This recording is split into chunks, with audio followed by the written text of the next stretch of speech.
The Abbey Gate attack refers to a suicide bombing that took place on August 26, 2021, at the Hamid Karzai International Airport, HKI, in Kabul, Afghanistan, during the chaotic final days of the U.S. military withdrawal from the country. This tragic event resulted in significant loss of life and has since been the subject of intense scrutiny, investigations, and debate.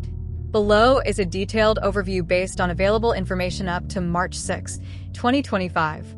Background: the attack occurred amidst the U.S.-led evacuation effort following the Taliban's rapid takeover of Afghanistan in August 2021. After the fall of Kabul on August 15th, HKI became the primary exit point for U.S. and allied forces, as well as thousands of Afghan civilians desperate to flee the country. Abbey Gate, one of the airport's entry points, was a critical choke point where U.S. Marines and other personnel processed evacuees. The situation was chaotic, with large crowds gathering daily and security threats escalating due to the presence of extremist groups like the Islamic State Khorasan Province, ISIS-K, an affiliate of the Islamic State operating in Afghanistan and Pakistan. Security concerns had been mounting in the days leading up to the attack.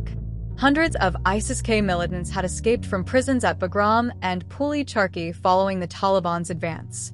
On August 16th, the Pentagon warned Congress of an increased terrorist threat from ISIS. U.S. President Joe Biden received multiple intelligence reports during the week prior, and on August 22nd, he publicly acknowledged the growing danger posed by ISIS to personnel and civilians near the airport.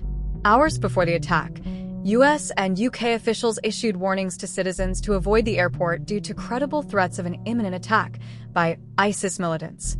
The attack.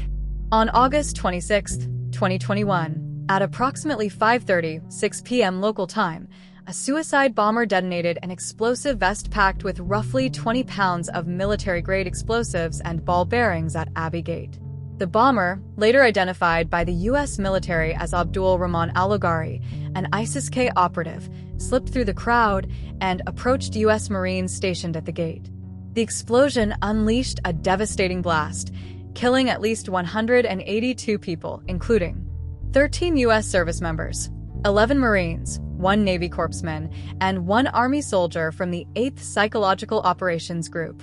This marked the deadliest single-day loss of U.S. military personnel in Afghanistan since 2011 and the first U.S. combat deaths in the country since February 2020. Approximately 169 Afghan civilians.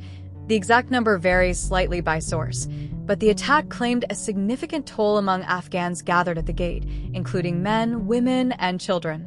Additional casualties: 2 British dual nationals and the child of a British national were among the civilian deaths. Following the blast, gunfire erupted, adding to the chaos. U.S. officials initially stated that ISIS-K gunmen fired into the crowd, prompting U.S. troops to return fire. However, eyewitness accounts from Afghan survivors and subsequent reporting have suggested that some gunfire may have come from U.S. or coalition forces reacting to the explosion, possibly contributing to additional civilian casualties. The Pentagon has consistently maintained that the attack was carried out by a lone bomber and was not part of a complex attack involving coordinated gunfire, though this has been contested by some witnesses and lawmakers. ISIS-K claimed responsibility for the bombing shortly after, naming al-Logari as the perpetrator. Al-Logari, an engineering student turned militant, had been imprisoned at Bagram but was released by the Taliban when they overran the facility in mid-August 2021. Immediate aftermath. The attack triggered an immediate closure of all airport gates, halting evacuation operations temporarily. The Taliban, who were providing outer perimeter security alongside U.S. forces, condemned the attack via a spokesperson and vowed to pursue ISIS-K's leader, Shahab al-Mahajir. U.S. President Biden addressed the nation, honoring the fallen service members as heroes and vowing retribution against those responsible, stating, "We will hunt you down and make you pay." The UK government affirmed its commitment to continue Operation Pitting, its evacuation effort, despite the attack. In response, the U.S. military conducted 2 drone strikes. August 27, 2021. A strike in Nangarhar province targeted 3 suspected ISIS-K members, though details about the targets remain limited. August 29, 2021, a second strike in Kabul targeted a vehicle believed to carry ISIS-K operatives. This strike killed 10 Afghan civilians, including 7 children, and was later acknowledged by the U.S. as a tragic mistake, prompting an apology.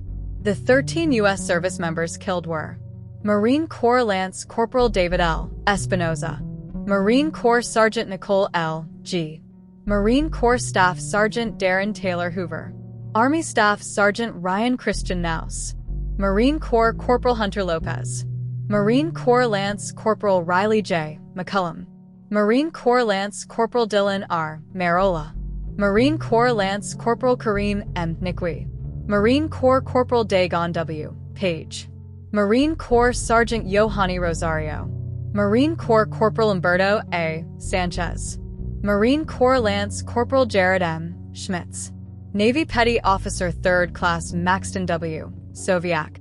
Investigations and findings. Multiple investigations have been conducted into the Abbey Gate attack, focusing on its preventability, the identity of the bomber, and the events immediately following the blast. Initial U.S. Central Command, CENTCOM, investigation November 2021, concluded that the attack was carried out by a single suicide bomber and was not a complex assault involving additional attackers. Found that, given the deteriorating security situation and the mission to maximize evacuations, the attack was not preventable at the tactical level without compromising the evacuation effort. Noted that commanders left certain routes to Abbey Gate unguarded to allow Afghans to bypass Taliban checkpoints, a decision that al-Logari likely exploited. Supplemental CENTCOM Review, April 2024. Ordered in August 2023 by CENTCOM Commander General Michael Kurilla in response to public testimony from service members and criticism of the initial investigation. Confirmed al-Logari as the bomber and reaffirmed that he acted alone. It dismissed claims by some troops, such as Marine Sergeant Tyler Vargas Andrews, who lost a leg in the blast, that they had identified the bomber in the crowd and could have stopped him if given approval to engage. The review found that a bald man in black, spotted earlier, was not al-Logari, who arrived at the gate shortly before detonating. Stated that new information did not alter the original findings and that the attack was not preventable given the circumstances.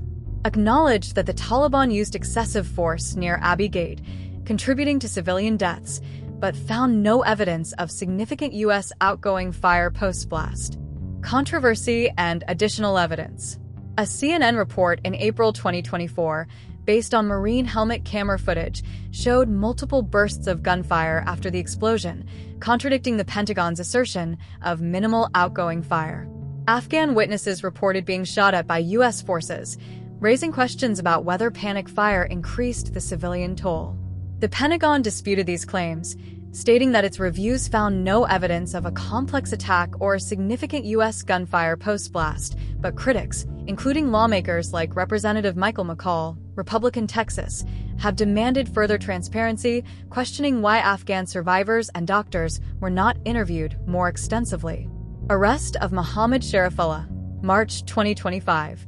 A significant development occurred in early 2025 when Mohammed Sharifullah, alias Jaffer, a senior ISIS-K commander, was apprehended. Sharifullah is believed to have planned and coordinated the Abbey Gate attack. Arrest details. Pakistan detained Sharifullah in late February 2025 near the Afghanistan-Pakistan border, acting on CIA intelligence. He was extradited to the U.S. on March 4th, arriving in Washington, D.C. that night. Charges. On March 5th, the U.S. Department of Justice unsealed an indictment charging him with providing and conspiring to provide material support to a foreign terrorist organization resulting in death. He faces a potential life sentence if convicted. Confession. During an FBI interview on March 2nd, after waiving his Miranda rights, Sharifullah admitted to scouting a route to HKIA for al-Logari, confirming it was clear of checkpoints and recognizing al-Logari as an ISIS-K operative he knew from prison. He also confessed to involvement in other attacks, including a 2016 bombing in Kabul and training gunmen for a 2024 Moscow attack. Significance. President Donald Trump announced the arrest in a March 4th address to Congress, calling it a step toward justice for the 13 service members' families. The operation highlighted U.S.-Pakistan counterterrorism cooperation, though broader bilateral tensions persist. Broader implications. The Abbey Gate attack has had lasting repercussions. Political fallout. It intensified criticism of the Biden administration's handling of the Afghanistan withdrawal, with Republicans, including Trump, accusing officials of incompetence. No senior leaders have been held directly accountable, fueling ongoing congressional investigations led by figures like Representative McCall. Military and strategic impact. The attack underscored the persistent threat of ISIS-K, even as the U.S. shifted focus away from Afghanistan.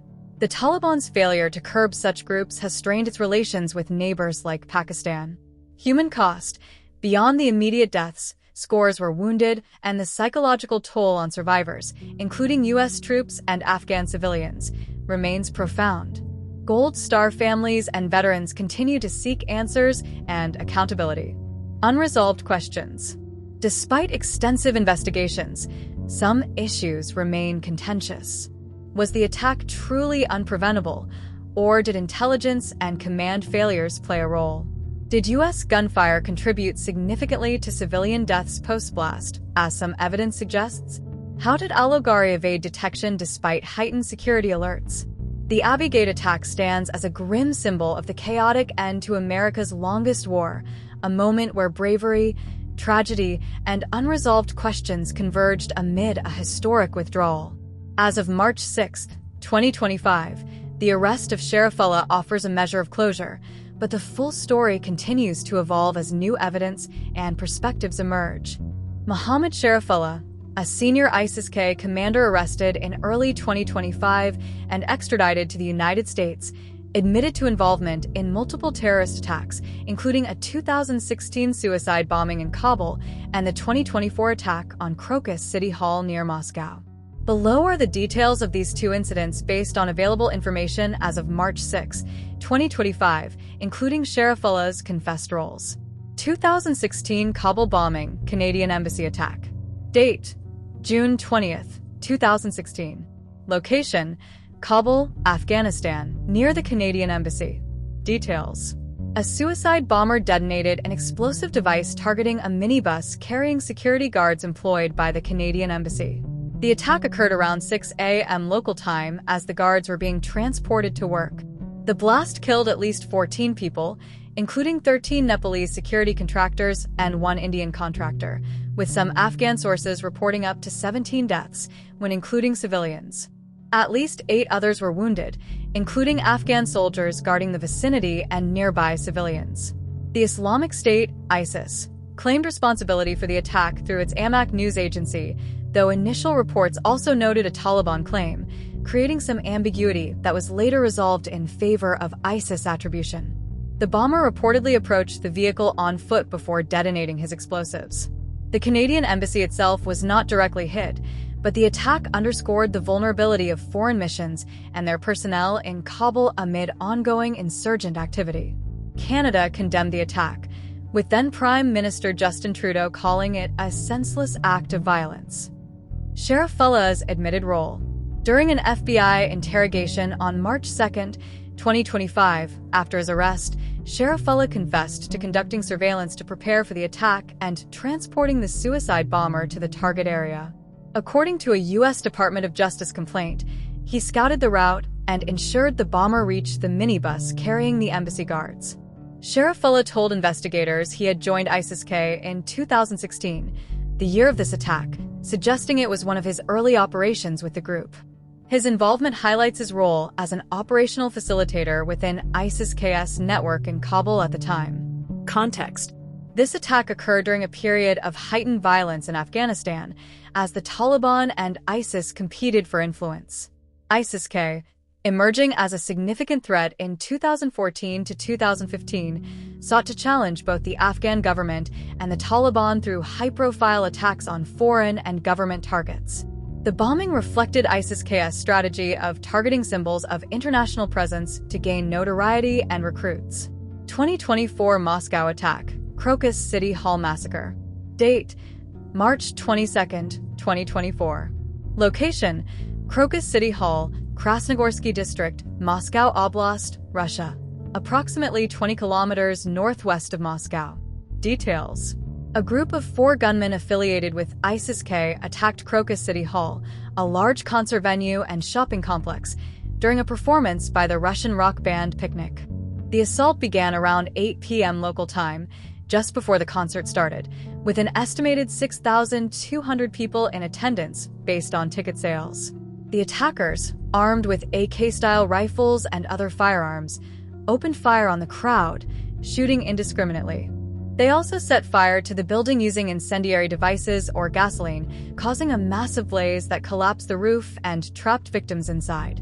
The attack killed at least 145 people. Some reports cite 143 or higher as investigations finalized body counts, with over 500 injured, making it one of the deadliest terrorist incidents in Russia since the 2004 Beslan school siege. The death toll included 45 fatalities from smoke inhalation or burns due to the fire.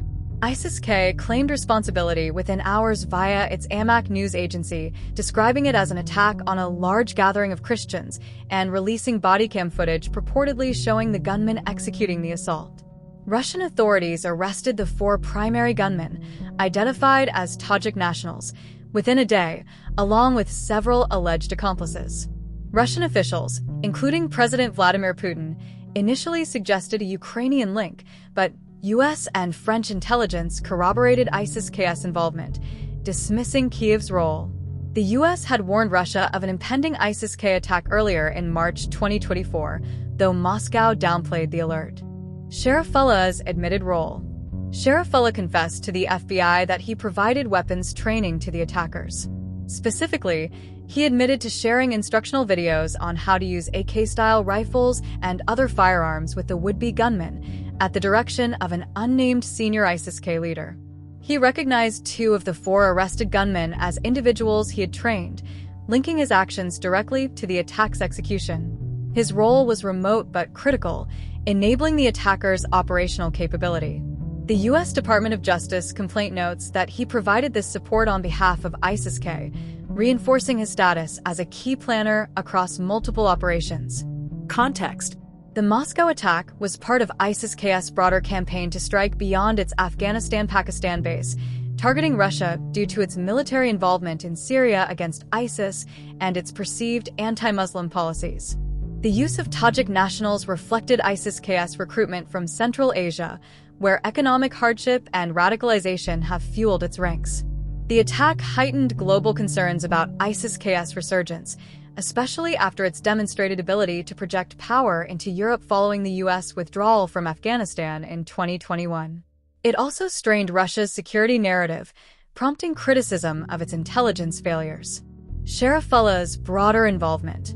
Sharifullah's confessions tie these attacks to his long-term role within ISIS-K. After joining in 2016, he was arrested by the U.S.-backed Afghan government in 2019 and held until August 15, 2021, when the Taliban's takeover of Kabul freed him from prison. His subsequent actions, including scouting for the 2021 Abbey Gate bombing, show a pattern of operational support. His contributions to the 2016 Kabul bombing and 2024 Moscow attack illustrate his evolution from a local facilitator to a figure aiding ISIS-K's international ambitions. As of his court appearance in Virginia on March 5, 2025, Sharifullah faces charges of providing material support to a foreign terrorist organization resulting in death, with a potential life sentence if convicted. His admissions provide critical insight into ISIS-K's operational methods and network, though some details, like the full extent of his planning role, remain subject to ongoing legal proceedings and investigation.